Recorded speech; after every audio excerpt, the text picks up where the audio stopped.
नदी की एक बहती धारा ने अपनी दूसरी बहती हुई धारा सहेली से कहा, सुनो, मैं चलते चलते बहुत थक चुकी हूँ। क्या ये कोई जिंदगी है? बस चलते ही जाना, प्रवाहित ही होते रहना, कहीं विश्राम का नामो निशान नहीं है। इसीलिए मैं तो थक चुकी हूँ। मेरा मन अब विश्राम करने को कह रहा है। इस बहने में तो कितनी थकान है, और प्रवाह ही प्रवाह, किसी को अच्छे से देख तक नहीं पाती हूँ, और लोग भी मुझे बहते बहते अच्छे से देख नहीं पाते हैं। और वास्तव में जब तक ठहरेंगे नहीं तो क्या जिंदगी का आनंद है? सुनो ना, मेरी सहेली दूसरी जो धारा थी उससे कहने लगी कि मैं तो आम्र वृक्षों के घने घने छांव के अंदर विश्राम लूंगी। तब वह दूसरी धारा उसको समझाती है, देखो प्रिय सहेली, व्यवहार की जिंदगी जब तक है तब तक प्रवाहित होते ही रहना चाहिए, गतिशील होते ही रहना चाहिए। अगर निश्चय का जीवन हो तो विश्राम कर लो, अपने आप में ठहर जाओ। ये निश्चय नहीं कहता है, लेकिन अभी तो अपना जीवन व्यवहार में आश्रित चल रहा है ना। और कुंद कुंद स्वामी ने कहा भी है समेसार ग्रंथराज में अंतिम के श्लोक में, सच्चा सुख पाना चाहते हो? सभी पाना चाहते हैं, लेकिन कौन सा सुख पाना चाहते हो? हम तो ऐसा सुख पाना चाहते हैं जिस सुख को देख करके दूसरे के लोगों को, अन्य लोगों को थोड़ी ईर्ष्या हो, वो दुखी हो, तब तो मज़ा आए हमें सुखी होने का।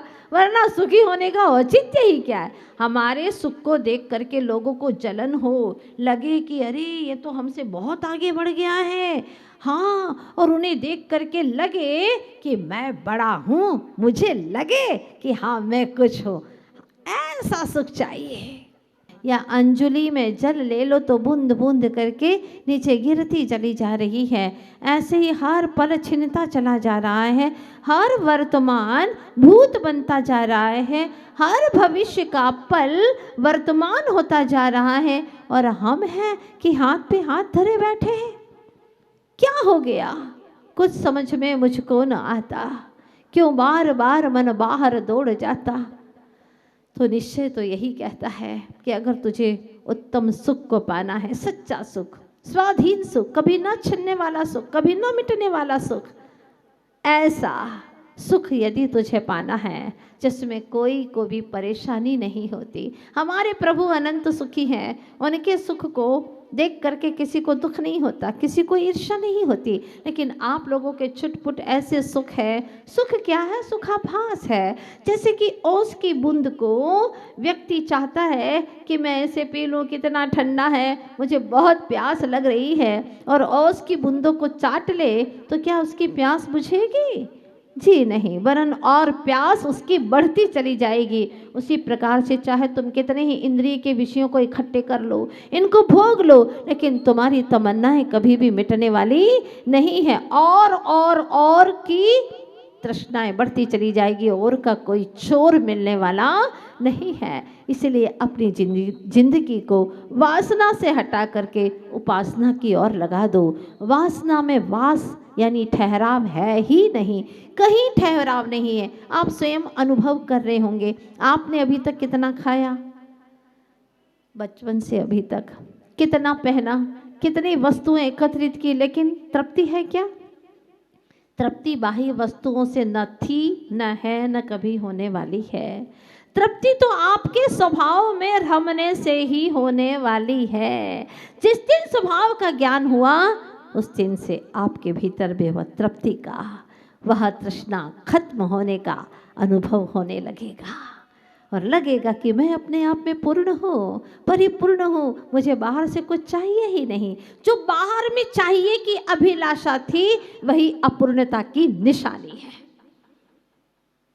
जब ये बात समझ में आ गई कि अंतरंग में ठहराव चाहिए, कुंद कुंद महाराज अद्भुत गाथाएं लिखते हैं।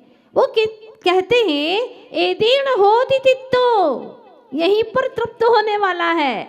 यहाँ पर का मतलब कहाँ पर? वो तो अंदर की ही बात करते हैं, बाहर की चर्चा करते ही नहीं, उनको सुहाती ही नहीं।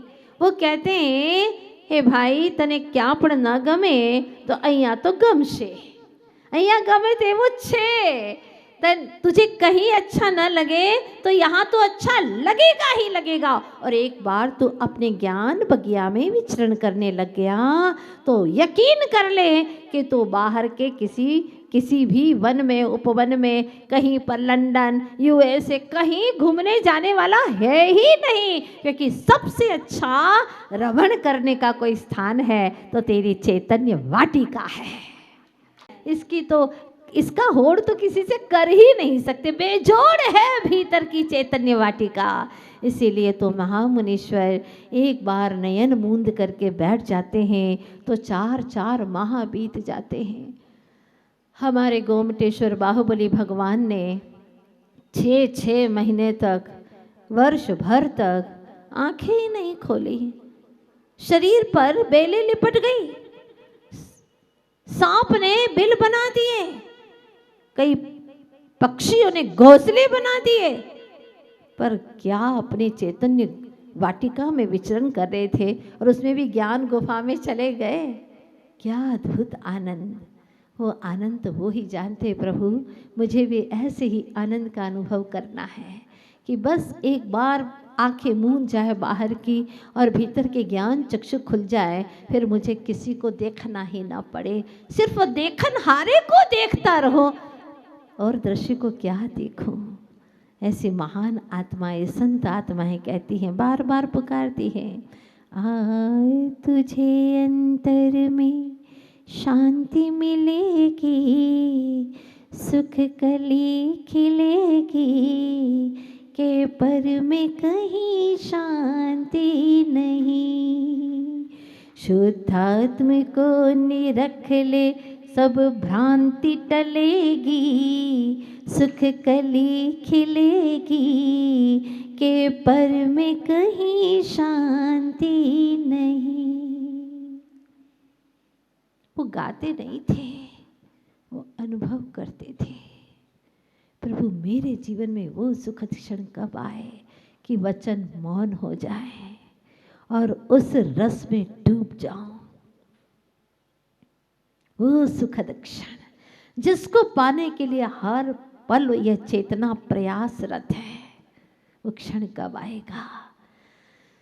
आचार्य भगवान कहते हैं, बाहर में गतिशील रहो, हर पल गतिशील रहो, पुरुषार्थ की और सम्यक पुरुषार्थ, अपने गंतव्य की ओर निरंतर पुरुषार्थ करते जाओ और अंतरंग में अपने स्वरूप में ठहर जाओ। बस और कुछ करना ही नहीं है। करने योग्य कुछ है भी नहीं बाहर में कि तुम्हें कुछ करना हो, ऐसा कुछ है ही नहीं।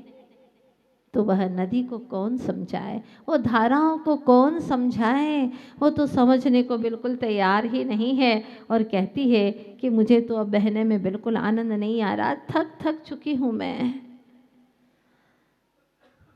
ठीक है, थक चुके हो, लेकिन विश्राम कहाँ पाओगे? पर की छांव में नहीं। विश्राम पाना है तो अपने ही अंतर में ज्ञान की छांव में विश्राम पाओ। पर की छांव में जाओगे तो वहां पर भी तुम संतप्त रहोगे, तृप्त नहीं हो पाओगे। पर उसने तो ठान लिया, बड़ी जिद्दी थी वो धारा, और उसने कहा मैं तो यहीं ठहरूंगी, बहुत सारे आम्र वृक्ष हैं और उन्हीं की छांव में बस मैं तो रुकूंगी। दूसरी धारा ने बहुत समझाया, लाख समझाया, लेकिन कहते हैं ना, कई बार मैं कहती हूँ, नहीं समझेगा किसी बाप से, समझेगा तो अपने आप से। चाहे लाख समझाओ तो जब तक वह उसका ज्ञान उसे नहीं समझाता तब तक वो समझने को तैयार नहीं होता। अभी आप लोग समझ रहे हैं ना? किससे समझ रहे हैं? हाँ, आपसे नहीं, अपने आप से। आपका ज्ञान काम कर रहा है, वरना अगर यहाँ पर जिसका ज्ञान काम ही नहीं करता हो, जिसको आप लोग कहते भैया ये तो पागल है बेचारा, कुछ समझता ही नहीं है, उसको बिठा दो, आप हंसते रहो, वो हंसेगा भी नहीं। आप ताली बजा दो, उसको समझ में ही नहीं आएगा कुछ भी।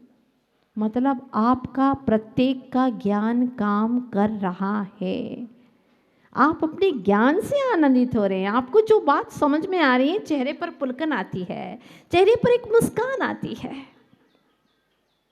तो हुआ ये कि वह धारा उस घने आम्र वृक्ष के छांव में रुक जाती है। पर दूसरी धारा ने कहा, तुझे रुकना है तो रुक, लेकिन मैं तो रुकने वाली नहीं हूँ, क्योंकि चरे वेती यह ऋषि मनीषियों ने कहा है, निरंतर चलते रहो चलते रहो चलते रहो। कब तक? जब तक कि मंजिल ना मिले। कभी बाहर में चलते रहो तो कभी भीतर में गतिमान रहो। भले विश्राम करो अपने स्वभाव में, लेकिन अपने ज्ञान की धारा को अविरल बहाते रहो। और मैं तो जाऊंगी, ठीक है, कोई बात नहीं, लेकिन मैं तो ठहरूंगी। आहा, बड़ा आनंद आ रहा है, बहुत मज़ा आ रहा है। कुछ पल के लिए, जैसे कि वृक्ष से, डाल से जब पत्ता टूटता है तो उसे एहसास तक नहीं होता कि मैं टूट गया हूँ। जब हवाएं आती उसको झुकाती थी, उसे अच्छा नहीं लगता था कि ये बार बार हवा करके मुझे झुकाती है। मैं पराधीन होकर के नहीं रहना चाहता, मैं तो टूटना चाहता हूँ। और वो पत्ता टूट गया। कुछ क्षण तो उसे पता ही नहीं चला कि मैं टूट गया हूँ। बड़े अच्छे से हवाओं से अटखेलिया करता रहा, यहाँ से दूर दूर तक उड़ता रहा और अपने आप में बड़ा खुश होता रहा। देखो, पहले तो मैं दूर दूर तक उड़ ही नहीं पाता था, वहीं वहीं पर हिलता रहता था, मगर अब कितनी दूर दूर तक उड़ता भी जा रहा हूँ। बहुत अच्छा लग रहा है। पर एक दो दिन में पता चला उसकी आवाज़ें बदल गई है, खड़खड़ की आवाज़ें आ रही है, क्योंकि वह अब सूखने लगा। और जब सूखने लगा तो राहगीर आए, उसे रोंदने लगे। वह कीचड़ सा बन गया, अपना अस्तित्व जैसे धूमिल हो गया। इसीलिए जब तक तुम अपने स्वरूप में, स्वभाव में स्थिर नहीं हो पाते हो, तब तक सच्चे देव, शास्त्र और गुरु का समागम लेते रहना, वरना भटक जाओगे। भटकने के बहुत सारे रास्ते हैं। आचार्य भगवान गुरुवर श्री विद्यासागर जी महाराज हमारे कई बार कहते हैं कि हे भव्य जीवों, भटकने के अनंतों रास्ते हैं, लेकिन भीतर में आने का तो मात्र एक ही रास्ता है, वह है भेद ज्ञान का रास्ता,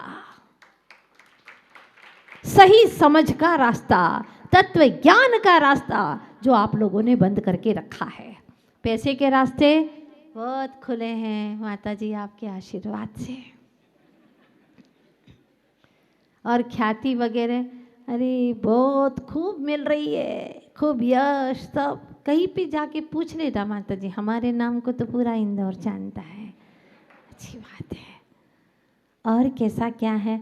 अब ज़्यादा नहीं सुनना चाहते, ये बता दो, बाहर में तो सब रास्ते खुले हैं। हाँ, सब जगह 5 उंगली घी में है। हम उंगली की बात नहीं करते हैं, हम तो तुम्हारे चेहरे की बात करते हैं। तुम्हारे इस बाहर में जो दिखाई दे रहा चेहरा, जिससे हाव भाव पता चलते हैं, इससे हाव भाव पता नहीं चलते। बताओ उसका क्या हाल चाल है? 5 उंगली तो घी में है, पर लोग क्या बोलते हैं? मुंह, हाँ, ऐसा कुछ बोलते हैं ना आप लोग। हाँ, बहुत समझदार हैं आप लोग। हाँ, पर समझदारी तो बीच मझधार में होते हैं, गुरुदेव कहते हैं ना। हाँ, तो बात ये है कि बाहर में भटकने के तो अनेकों रास्ते हैं, अनेकों रास्ते हैं। राग, द्वेष, ईर्ष्या, जलन, ख्याति, पूजा, प्रसिद्धि, यश, पता नहीं कितने कितने हैं रास्ते, लेकिन अंतर में आने का तो एक ही रास्ता है, भेद ज्ञान की सकरी पगडंडी से। वो कितनी सकरी है? बहुत सकरी है। 2 जा सकते हैं क्या? नहीं, एक ही जा सकता है। यह तो गली अति साकरी, तामे 2 न समाही। इसमें 2 नहीं समा सकते, एक ही समाता है। क्या च्वाइस है तेरी? तू रहना चाहता है कि अन्य को? अज्ञानी कहता है मैं रहूं ना रहूं, मेरे अपने बस रहें, वो रहें, भावना तो अच्छी है आपकी, लेकिन ये भी क्यों कह रहे हो? ताकि मरने के बाद में लोग कहे कि क्या इंसान था, वाह भाई वाह, बहुत अच्छा इंसान था। अरे मरने के बाद में कहाँ सुनने आने वाले हो तुम? जीते जी नेक काम करो, अच्छे काम करो, और जब तक व्यवहार की भूमिका में रहो, अनेकांत का सहारा लो। मैं भी और तुम भी चलो, मैं भी चलो। तुम्हारा मार्ग जुदा है, क्योंकि तुम्हारा स्वचतुष्टय अलग है और मेरा स्वचतुष्टय अलग है। प्रत्येक द्रव्य, प्रत्येक आत्मा भिन्न भिन्न है और प्रत्येक की पगडंडी भी अपनी अपनी है। अब हुआ ये कि वह जो नदी की धारा थी, वह कुछ ही दिनों के बाद में सूखने भी लगी, और जो पानी बचा था उसके ऊपर मोटी मोटी सी परतें जमने लगी, काई की परतें। दुर्गंध आने लगी, कोई उसके पास में आता नहीं। जब भी निकलता राहगीर तो नाक सिकोड़ करके, नाक बंद करके निकलता। ओहो, ये क्या दुर्दशा हो गई। अब वह पड़ी पड़ी सूखती नदी सोच रही है, काश मैं भी प्रवाहित होती रहती तो कितना अच्छा होता।